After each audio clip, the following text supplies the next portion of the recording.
दोस्तों 1976 में रिलीज हुई लैला मजनू फिल्म के गाने उस वक्त जितने लोकप्रिय हुए थे आज भी उतने ही पसंद किए जाते हैं। लैला मजनू फिल्म से ही एक नई लड़की का बॉलीवुड डेब्यू हुआ था। उस लड़की की खूबसूरती के लोग कायल हो गए थे। लड़की का नाम था रंजीता कौर। आगे चलकर और कई फिल्मों में वो लड़की नजर आई और सबसे खास बात रंजीता कौर के करियर की रही वो ये कि एक से बढ़कर एक शानदार गीत उन्हें मिले। आज हम रंजीता जी की जिंदगी से जुड़े एक किस्सा आपके सामने बताने जा रहे हैं। तो दोस्तों, अगर आपने हमारे चैनल बैक मूवीज को सब्सक्राइब नहीं किया है तो सब्सक्राइब कर दे और साथ ही वीडियो को लाइक भी कर दे। तो दोस्तों, 22 सितंबर 1956 को पंजाब के पटियाला में रहने वाले एक सिख परिवार में रंजीता का जन्म हुआ था। रंजीता के पिता निरंजन सिंह निज्जर एक सरकारी अधिकारी थे। उनकी मां का नाम था हरबंश कौर। माता पिता रंजीता को प्यार से रोमी बुलाते थे। रंजीता का एक भाई और 3 बहनें भी है। रंजीता की एक बहन रुबीना भी एक्ट्रेस थी। इन्होंने कुछ पंजाबी और हिंदी फिल्मों में काम किया था। रंजीता की पढ़ाई शिमला के convent of Jesus and Mary school में हुई थी। शिमला में ही रंजीता ने पहली दफा एक फिल्म देखी थी जिसकी हीरोइन वैजंती माला थी। रंजीता को वो फिल्म इतनी पसंद आई, उन पर उस फिल्म का इतना प्रभाव पड़ा कि उन्होंने उसी वक्त ये फैसला कर लिया कि वो भी बड़ी होकर वैजंती माला की तरह एक्ट्रेस ही बनेगी। बस फिर रंजीता ने पता लगाना शुरू कर दिया कि एक्ट्रेस कैसे बना जा सकता है। अपने रिसर्च में उन्होंने पुणे की FTII की जानकारी मिली। रंजीता को पता चला कि ये भारत का एक ऐसा कॉलेज है जहां पढ़ने वालों को एक्टिंग की भी ट्रेनिंग दी जाती है। बस फिर क्या, रंजीता भी FTII में दाखिला लेने की तैयारी में लग गई और जब उन्होंने 10th पास किया तो वो पहुंच गई सीधे पुणे और किस्मत से उन्हें FTII में दाखिला भी मिल गया। रंजीता की किस्मत बहुत तेज रही। FTII का इनका कोर्स खत्म भी नहीं हुआ था कि इन्हें लैला मजनू फिल्म में ऋषि कपूर के अपोजिट साइन कर लिया गया। वो फिल्म HS रवेल साहब ने डायरेक्ट की थी। लैला मजनू फिल्म सुपरहिट रही और इसी तरह रंजीता को पहली ही फिल्म से कामयाबी मिल गई। रंजीता की अगली फिल्म रही अखियों के झरोखे से, जो 1978 में रिलीज हुई थी, जिसे राजश्री ने प्रोड्यूस किया था। इस फिल्म ने तो रंजीता को कामयाबी के शिखर पर ही बैठा दिया। इस फिल्म के गीत भी बड़े हिट हुए थे।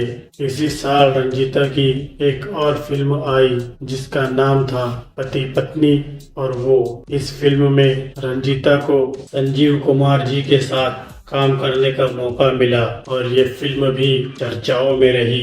करियर की शुरुआत में रंजीता कौर ने वो सफलता हासिल कर ली थी जो दूसरी एक्ट्रेस सारी जिंदगी भर भी नहीं कर पाई। इसी तरह रंजीता का फिल्मी करियर चल पड़ा और उन्होंने एक से बढ़कर एक फिल्में दी और बड़े बड़े एक्टरों के साथ काम किया। फिर इनकी एक फिल्म 1990 में आई, गुनाहों का देवता। इस फिल्म के बाद रंजीता ने फिल्मों से ब्रेक ले लिया क्योंकि उनकी शादी हो गई थी। रंजीता की शादी उनके माता पिता ने अपने पसंद के लड़के से करवाई थी। रंजीता के पति का नाम है राज मसंद। वो एक बिजनेसमैन है। अमेरिका में वो 7-Eleven नाम से अपने कई सुपरमार्केट्स चलाते हैं। शादी के बाद रंजीता अपने पति संग अमेरिका शिफ्ट हो गई थी। वैसे पुणे में भी उनके पति का एक घर है, तो समय समय पर रंजीता वहाँ भी आती रहती है। रंजीता ने एक बेटे को जन्म दिया जिसका नाम स्काई रखा गया।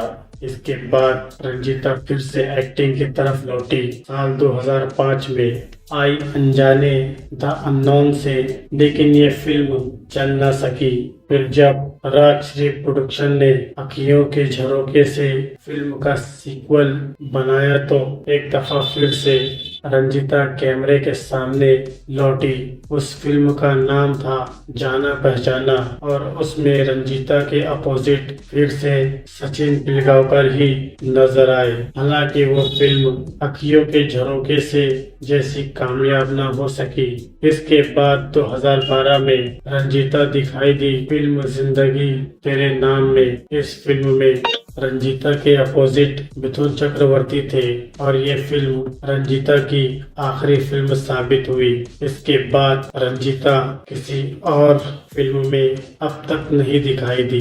रंजीता ने अपने करियर में सबसे ज्यादा फिल्में मिथुन चक्रवर्ती के साथ की थी। रंजीता कहती थी कि मिथुन चक्रवर्ती एक अच्छे एक्टर तो है ही, लेकिन बहुत अच्छे इंसान भी है। हालांकि बहुत से लोग इसे ही रंजीता की सबसे बड़ी गलती भी बताते हैं। इन लोगों का कहना है कि रंजीता टॉप मोस्ट एक्ट्रेस बन सकती थी, लेकिन सिर्फ मिथुन के साथ ही फिल्में करने की वजह से उन्हें बाद में अच्छी फिल्में मिलनी बंद हो गई थी।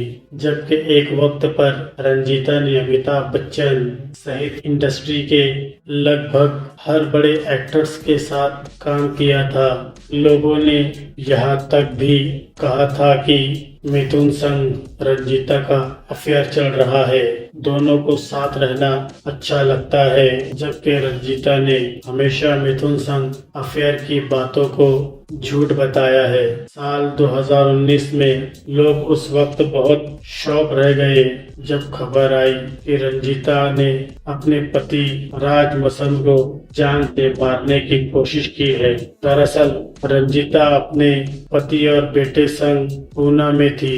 एक दिन अचानक रंजीता के पति ने पुलिस को फोन किया और बताया कि मेरी पत्नी रंजीता और बेटा स्काई मेरे साथ मारपीट कर रहे हैं, वो मुझे जान से मारना चाहते हैं। उन दोनों ने मुझे चौथी मंजिल से नीचे फेंकने की कोशिश की है।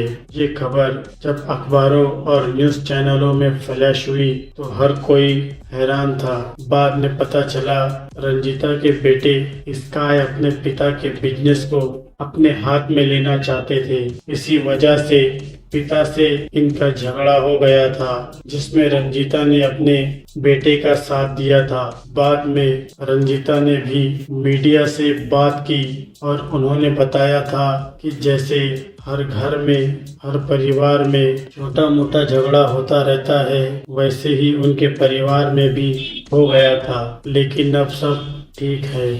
जबकि रंजीता के पति का कहना था कि जिस तरह से उस दिन उनका बेटा उनके साथ पेश आया था वो उन्हें बहुत खराब लगा था।